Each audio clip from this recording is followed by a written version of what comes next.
I'm just going to go ahead and bring him in right now because he is the man. It is Ron Slay, VFL, Tennessee's best basketball player in the history of man. Step aside, Ernie and Bernie. Step aside, Alan. Just step aside, Grant, because it's Ron Slay on the program. Ron, how are you, sir? Hey man, what you trying to do, Dave? It somehow gets tweeted into Slay says he's best ball ever, and Ernie can stick it.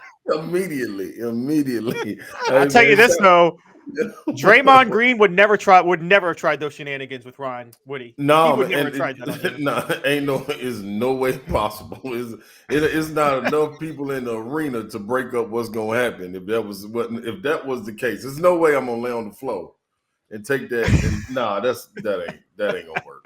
That ain't gonna work at all.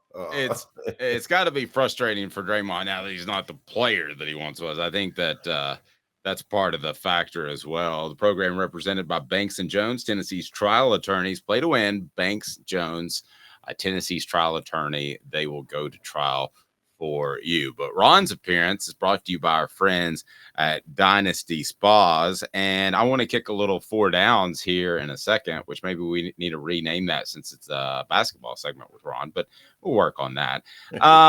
First of all, let me get you in general, because I saw a tweet that you sent out. When this team all comes together, it's going to be really special. Yep.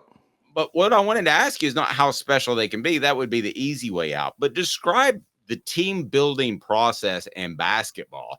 Playing non-conference opponents that are sometimes challenging, sometimes not.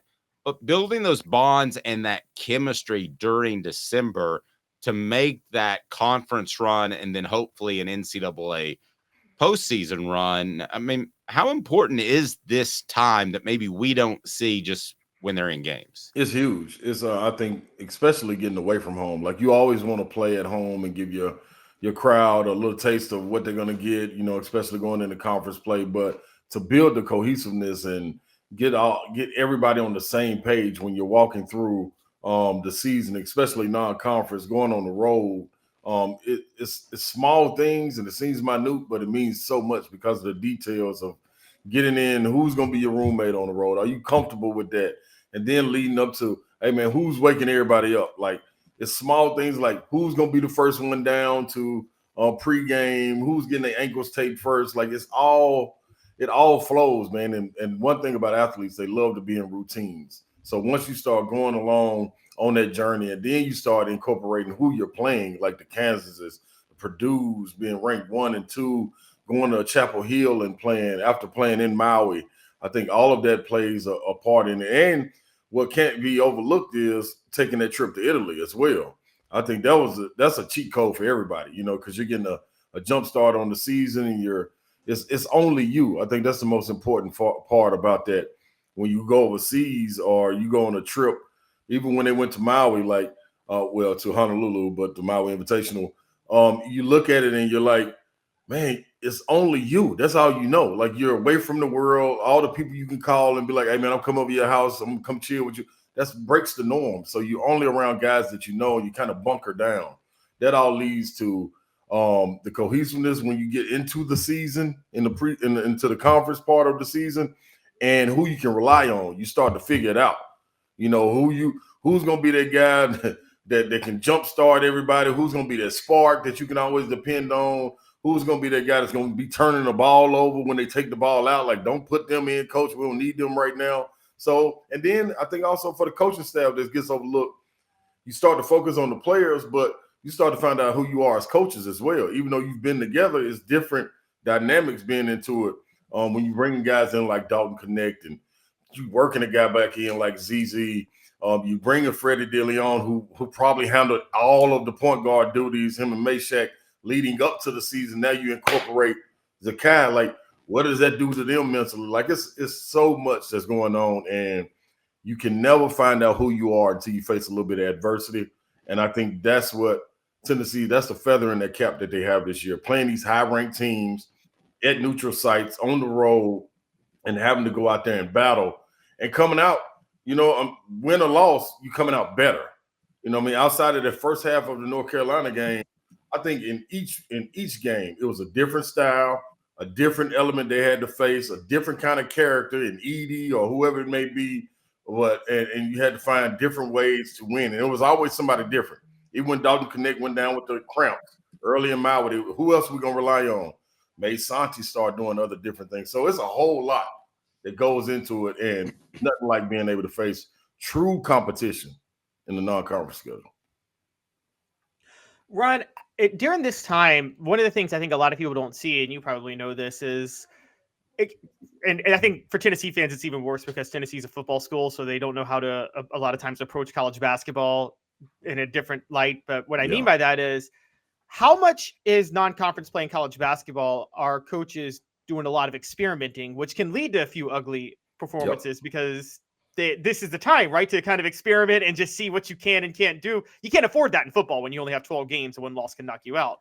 But in basketball, you can do a lot of that in November and December, can't you? Yeah, you can, especially when you play high-ranked opponents. Because win or lose, it's not going to hurt your resume when it comes to March and the committee's looking at, oh, man, was this a loss against Presbyterian like Vanderbilt did? Like Mississippi State, did they lose against Southern? No, you lost against Kansas when you was experimenting. You lost against Purdue when you were tweaking the lineup. You lost against North Carolina where we ain't going to play our first team back-to-back all-SEC guard in the second half unless somebody gets in foul trouble. So you're finding different mixtures, and I think when you play a schedule like that, it's not taken to heart, you know what I mean, as far as it can hurt you because you're playing those guys. And I think the coaches love to see that. Like, they love to have their guys tested. It's nothing like being tested in game situations where you got to adjust on the fly. And in practice, you try to put them in that situation, and it doesn't really work because, you know, it's controlled, and you want to be healthy making it out of it. You don't want to put so much on Chad Newman, the trainer, you know, or Big G. But I think when you look at it, it's hard to digest because you expect to win so much, and you're coming out of football season, and everything hinges on this game this Saturday. What we gonna do? Can we get over the hump? Oh, it's a letdown. Oh, let's get back up. We're ready to go. That's not happening in basketball. It's a long, long, long, long, long season, and what happens this week has no bearing on what's going to happen 2 weeks from now. You know what I'm saying? So it's all to come in and get it together for the committee at the end and have you clicking at the right time. I've been a part of teams that peak too early. So I know exactly what it's like when you can change and tweak something and not have things going the right way, and you start going downhill and you can't stop it. You know what I'm saying? So I think the fans have to just sit back, relax. Coaches have to sit back, relax. I think it's teaching Coach Barnes a lot of patience. I think it's teaching his players patience throughout this situation, like what you saw with Georgia Southern. Guys getting blown by and things like that. Come sit down. We got some guys that's going to value these minutes, and you need that because you got to build those guys back up. You look at the game before, those guys, the young guys, didn't get to play against George Mason. You know what I'm saying? So you get to play these little games, but hopefully you get it all in order by the time you get in the SEC play and you're ready to roll. All right, here we go. It is time for 4 downs. Everybody's saying that I should call it something different since it's about basketball. We will eventually, but it's brought to you by Dynasty Pools and Spas. So, Ron, you want to jump in the hot tub with us? Oh. Here we go. 4 Downs brought to you by Dynasty Spas, the most comfortable spas made in the United States of America, right here in East Tennessee. Drop in for the all-new showroom in Athens. Dynasty Spas, perfect for all 4 seasons. 4 Downs, presented by Off the Hook Sports. Well, yeah, and we also have a special guest that I know you'll like to jump in the spa with. This is turning into a really big spa from Dynasty's Pools Spas. Cooper Mays here. Hit like and subscribe. All right. Hey, we like to make this a cold tub, man. Hot tub, get the blood flowing too much. Cold tub, everybody will be shrinking. We all shrinking involved. Oh, no, not shrinking. I mean, especially a hot tub with a hooker. This thing, hey, man. Ooh-wee. Party like Paul Pierce in here all of a sudden. Oh, gosh, Paul Pierce. All right, first down. Rick Barnes kind of went off on his bets a little after the win over Georgia Southern, which was a convincing win, and they're coming off a win against Illinois. I thought they played pretty well, but he came down on some guys like Vescovi and Ziegler. Is that coach speak? Is that just a motivational tool to make sure they don't get too high? Yeah, I think it's a little bit of both, but I also think one thing you learned from Coach Barnes over the years, he's going to be transparent. It's not going to be anything that he's going to come out and say in the media that he hadn't already said in the locker room. I think the players understand it as well. I'm not saying that they're all taking it and like, oh yeah, give it to me, Coach Barnes. Like, yeah, they're probably upset about it. Like, come on, Coach, man. But at the same time, just go out there and do your job. Especially, I think when you look at it as veterans, when we play a team like Georgia Southern as a vet, I'm running out there, man. If I'm averaging 18, it's about to go up one against Georgia Southern. I'm about to get that average up to 19 because I'm going for about 28, 36, something crazy this night and get it on out the way. So that's what you expect from the veterans. You expect consistency, especially from Josiah and Santi. That's what you want. And you want them to set the table for the younger guys to get this on out the way. So I think I think he was right on for going and getting on the vets because you can't have night offs like this. You play with her. Vandy can be at the bottom of the rankings. You play around with them, they'll beat you. South Carolina, don't take them serious, they'll beat you. Missouri, the same thing. So just because they may not have the ranking beside their name, you can't play around with what this transfer portal is offering. All right, you take second down. Caleb Calhoun, here we go. Cooper Mays here. Second down. So, Ron, I'm actually going to set this scenario for second down for you because Dave knows I've been dating back to last year. I've been highly critical of Tennessee's offensive droughts that in March come to get you. And Dave enlightened me on it, and I realized I feel the problem was their three-point shooting wasn't up to snuff, largely because there wasn't an inside offensive presence to draw people off the perimeter. I feel like Jonas Aidoo is proving me wrong and is finally turning into the inside presence that I'm just going to call him out, Uroš Plavčić never turned into. And is he the best? I think now he is becoming an elite Vols big man. So he is the best big man the Vols have had since who? Who would you say? Well, first to your point, man, that's why I thought they should have moved Josiah Jordan-James to the 4 last year because he could have taken advantage and made a block presence or an elbow presence, which would have gave you the same result. But man, Jonas Aidoo, potentially best big man since Olivier on a hot night. Come on, safe? He can be better than Olivier, right? Is that safe? Hey, but Olivier on a hot night, look what he did to Duke. I mean, you know what I'm saying? Like Olivier on a hot night, serious. That was safe. That was a safe play right there, Caleb. I'm gonna go with I guess I would say Grant. I'd have to say Grant. For the simple fact, like anytime you can throw the ball in, and if you play them one-on-one, you're going to get a great opportunity for an offensive rebound or a high percentage shot, and he's not settling and not doing any wasted dribbles. I think it's going to be interesting. I think one thing Grant was good at is when the double teams came, being able to kick it out. So I think that's the next step for Aidoo. Continue scoring like that, expect double teams because of your height, and be able to take care of the ball and getting it out to the shooter. So yeah, I think he's doing a good job, though. They need that. That's spot on. I think they needed it so bad last year. All right, what down, Coop? Tennessee center Cooper Mays here. Third down. Sorry, Caleb. Dalton Knecht, the best scorer since blank. Notice my questions are much shorter than Caleb's. Woo, the best scorer since blank. Best scorer since Jordan McCray. That's hot. That's a good one. I'm gonna go best scorer. Yeah, who's looking in his hot tub? Who's in the hot tub now? When did Paris Hilton get in the hot tub? And when do I get my vaccination? Where'd she come from? Hey man, but yeah, I think since Jordan McCray, I think Jordan McCray was a guy that could score on all three levels, man. I also think when you look at it, I want to say Josh Richardson, but his wasn't as fluid as Jordan McCray's was. Jordan's was fluid, and it was like, man, just get him the ball. He's gonna score from anywhere, athletic and all of that. So, yeah, that'll be my go-to. Ron's being really safe with these. I'm never going to the casino with Ron. You probably don't put any money down. Dude, they were calling this man the Orange Mamba. Like it's no other. Like I'm gonna be honest. I really wanted to go to Kevin Punter Jr., but that's too far back. You know what I'm saying? Like, you got to think of guys that can explode for 30, guys that can run off 4 baskets in a row, guys that can be in the slump in the first half, come out in the second half and still have 20. Like, Jordan McRae was that dude, man. I don't think I remember when he was the anchor of that Sweet 16 team with Quanzo Martin and Darnell Stokes and Jerron Maimon. I remember that. Like, who would you think of? Who would you say?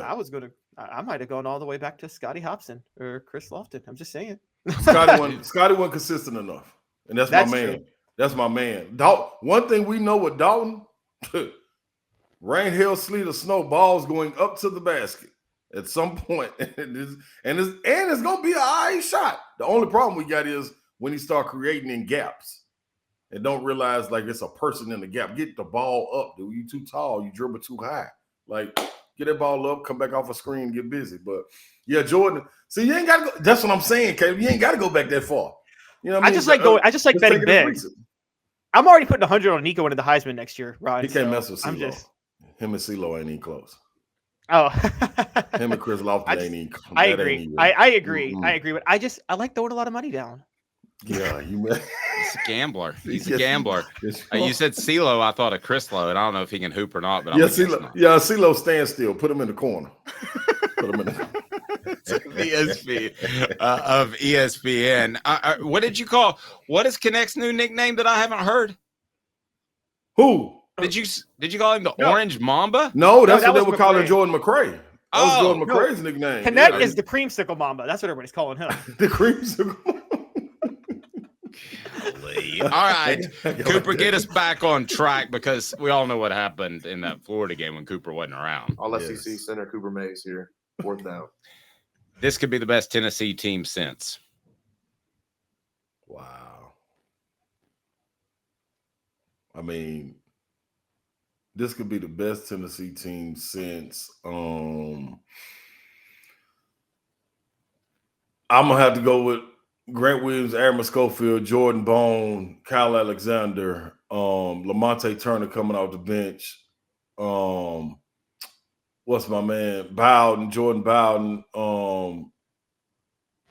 Man, they and the reason being, Full Kid, when he was young, like they had so much depth. And that's the thing. I think the only difference is you had a little bit more interchangeable front court pieces with that bunch. This one, the only thing that would stop this team from going as far or further would be when guys get in foul trouble, Tobey or Jonas Aidoo, because is K. Phillips or Estrella ready to step in and give you 12 to 15 impactful minutes, not spark minutes, but impactful minutes. Like, we depend on you. Don't make any silly fouls. So I think this would be, and I forgot what year that was, but I don't think, man. And I'm just going back that far. If you had to take it a step further, I would think of the depth that they had the year after Chris Lofton left, when the situation happened with Tyler and all those guys, and that kind of team unraveled under Bruce Pearl with Ramar Smith, Juwan, all those guys. Like, that was going to be a special team, man. That was going to be a very, very special team. So I think that would be the next one. Ron, I wanted to ask you just kind of a personal question, because we talk about Grant Williams a lot. And personal question. In the hot tub? That gets weird. That's why I've been telling you to turn the cold water on, man. Start getting like this. Start dropping them bubble Ron, bombs. Who are you into? At least bring me a drink, dog. You ain't gonna oil me up or nothing. Let's go right at it. All right, let's go then. So just on a personal level, I remember you coming out 2003 after your senior year. Do you ever sometimes look back and think, damn, my style of play was just too far ahead of the NBA at the time? Because it was like 5 or 6 years after you, Zach Randolph emerged into a superstar, Draymond Green is Draymond Green, and now Grant Williams is in the NBA. And I just look back, I'm like, Ron was doing this before anybody. May not have the wingspan that your typical power forwards had at the time, but you could out-muscle people and you could stretch the floor a little bit. It's wild looking at it, man. There was so much put on height and kind of being a prototype for the spot that they wanted you to be in. I think of it, like you said, man, I look at it, even when I was overseas, It was a little bit before because I was able to play the center spot, the power forward spot, and the small forward spot. So I never had to come off the floor. And you never really got to see it until the coaches got around. And I'd be in practice. They'd be like, oh, man, we didn't know you could do this. Let's try it right here. I'm like, man, I can do whatever you ask. You know what I'm saying? But what you paying me to do? That's my whole thing. So, yeah, but if it would have happened a little bit sooner, you would think, though, that guys like Barkley would pave the way, and they see that. But it was still, the game was so compact. You know, you had the power forward and his man guarding him, center and his man guarding him, a three-man setting a screen for the two to come out. So the paint was so packed. So they thought it was height that was needed to be able to last in those trees and things of that nature. And I don't know why nobody ever thought that, hey, let's put a guy out here that can shoot. And that guy got to clear the paint. Now you just got one person in the paint. But it is what it is, man. It's funny how much the NBA tries to separate itself from college basketball. It's kind of been going on as far as positionless basketball. When you look at the transition, how they run it, everybody's been playing for round one. If you look at just regular transition offense, how many people deviate from that? North Carolina's been doing it for years. Kansas has been doing it for years, having one big man. Now, you know, it's like, okay, now we just need the 5-man can shoot. So now the only thing that's been added really is everybody can shoot.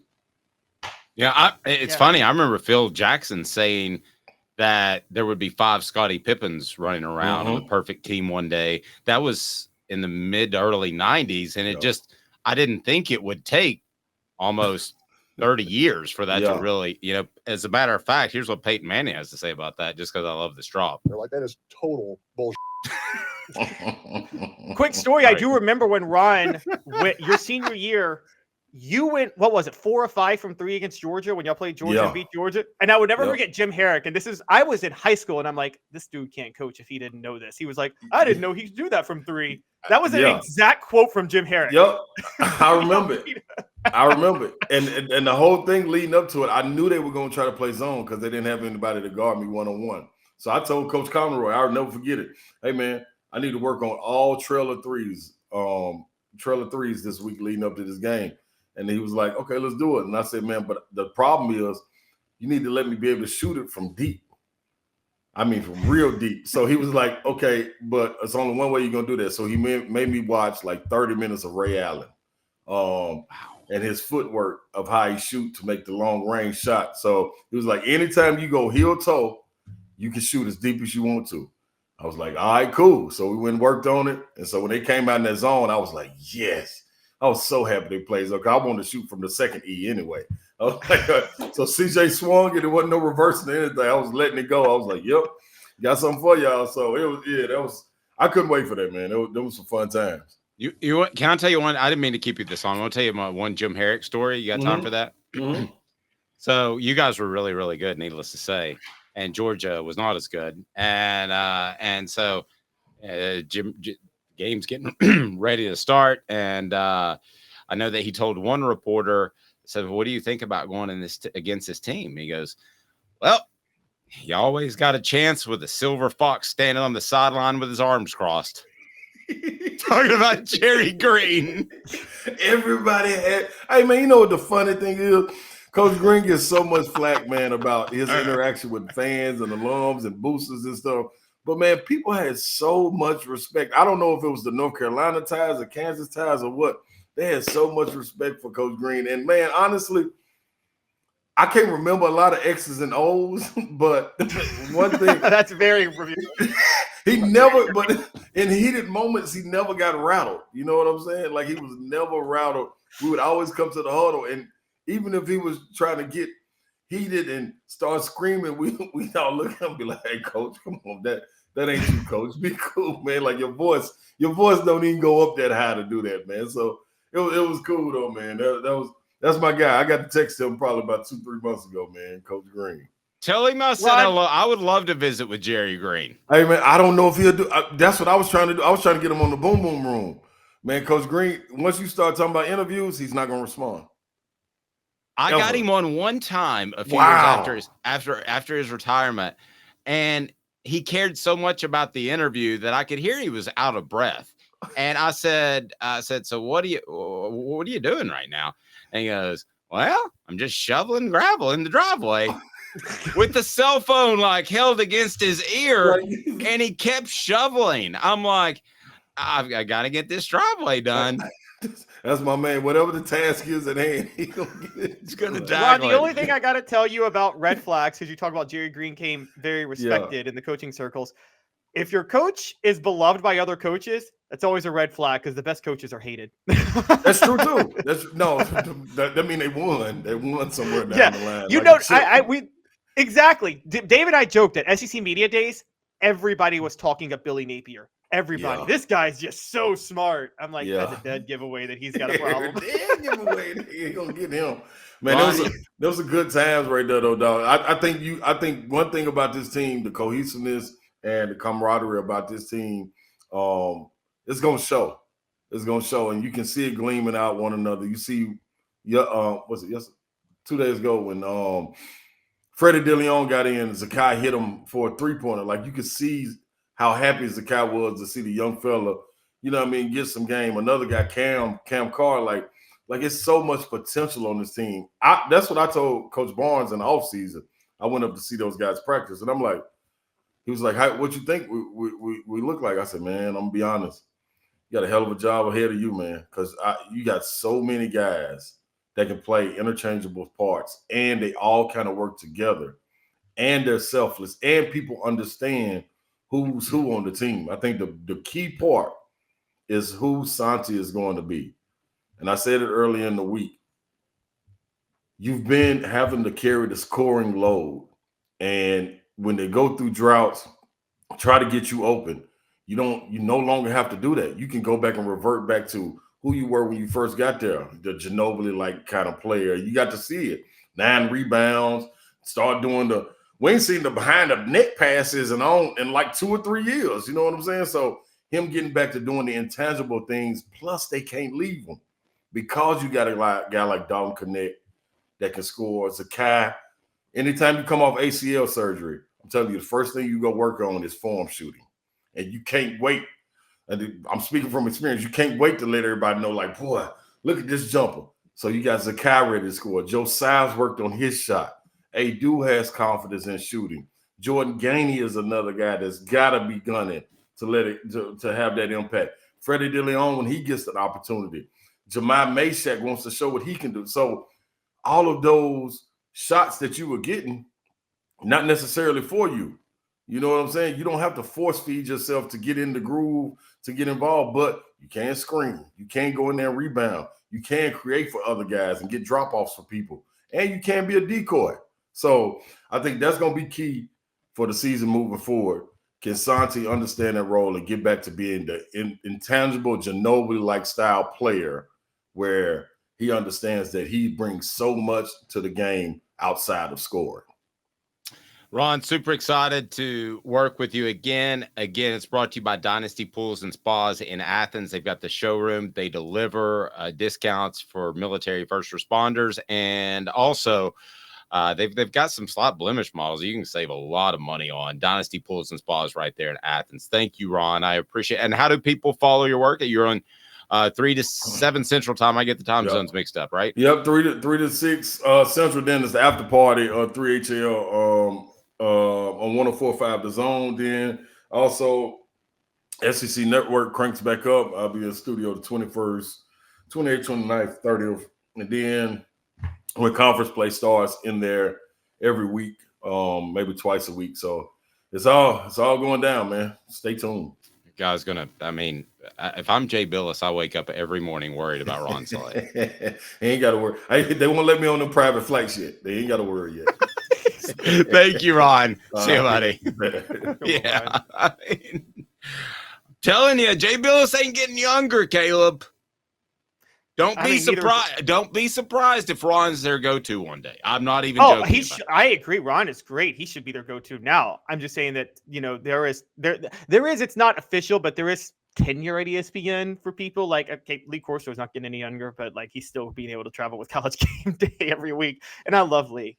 Well, but at what point with ESPN's revenue, I don't know what Ron makes, and I'm not going to ask him, but does Jay Billis become too expensive? Does he get that big where he can do his own thing digitally like we're doing? I think what's going to happen. We're is that the big, same baby. The future of ESPN is they need to have fewer guys, and Ron is one of these guys with this type of talent, so I would do it.